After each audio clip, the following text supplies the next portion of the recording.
Garfield is delusional from the murder of his friend. The entire strip is a lie, created by Jim Davis to mask the guilt of the friend he murdered in cold blood. For years, Davis has been slowly losing his grip on reality and putting his existential crisis into the daily funnies. And people buy into this lie, day after day after day. Let me explain. Ever since the 80s, Garfield has been living a lie. It all began when Lyman, a character who was in the strip since launch, mysteriously disappeared from the series. Following his disappearance, the strip began to devolve more and more into unrealism. The titular cat began to walk on two legs, act more human-like, and interact with John in a more casual fashion. This was a large departure from the cliché, harmless cat humor seen in the earlier strips. This all culminated in a strip in the late 80s, in which Garfield wakes up to an alternate reality. John is gone, Odie is probably dead, and the house he lives in is abandoned. He slowly begins to starve, lost in a time that he no longer knows. In order to escape, Garfield uses the power of denial to summon back his old pals. He creates a comforting illusion, where he continues to dwell to this day. Jim Davis is Garfield. In the early 80s, a friend whom he lost contact with for a few years decided to visit for one night back in town from a trip, but what was supposed to be a few beers with a buddy turned into cold-blooded murder.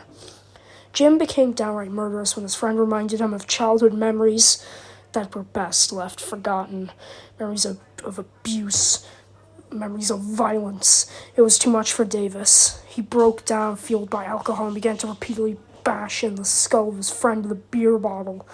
He did so until he was nothing but a bloody pulp, a mush of brains and puss. His friend's dog began to bark and yelp at Jim, and so he silenced him by throwing the dog against the wall and kicking it into submission. The dog lived, but was traumatized and happily stupid after the accident. All the while, Davis's cat watched in apathy, staring at the whole incident unaffected because he was the only one Davis cared about that was left.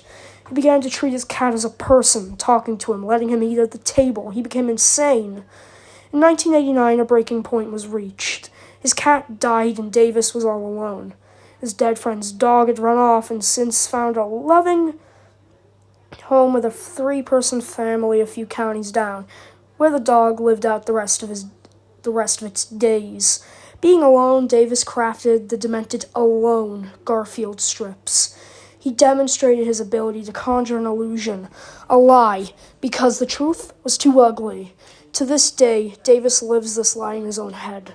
In truth, these were the last strips Davis created as a free man, because he was soon found out for the murder.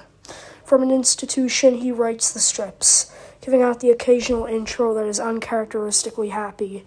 To him, his friend simply left. His cat is alive, and the dog is playfully causing mischief. Jim Davis is lost in his own head, living a lie until the day he draws his last breath. Spread this story. The people, the public, and fans of the Orange Cat must know.